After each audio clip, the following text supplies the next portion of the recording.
të keni parasysh që bullizimi në jetën reale, pra ballë për ballë, është një bullizëm i kufizuar në kohë, pra ndodh në kohën kur fëmia shkon në shkollë, ndërkohë që bullizmi online nuk mbaron, vazhdon edhe pas shkolle. Cilësohet më i rrezikshëm?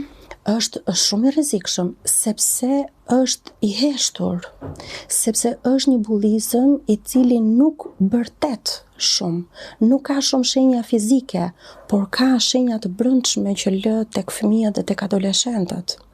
Unë do t'i thoja prindërve që të jenë të kujdesshëm në shenjat që fëmijët shfaqin. Mund na tregoni disa nga shenjat të cilat tregojnë?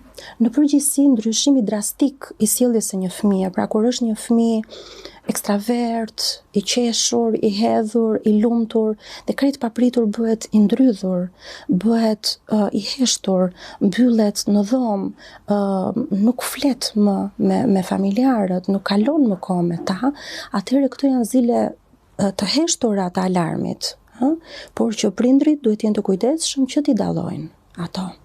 Duhet të kenë kujdes që komunikimi nuk është një urë që ndërtohet kur fëmia është adoleshent.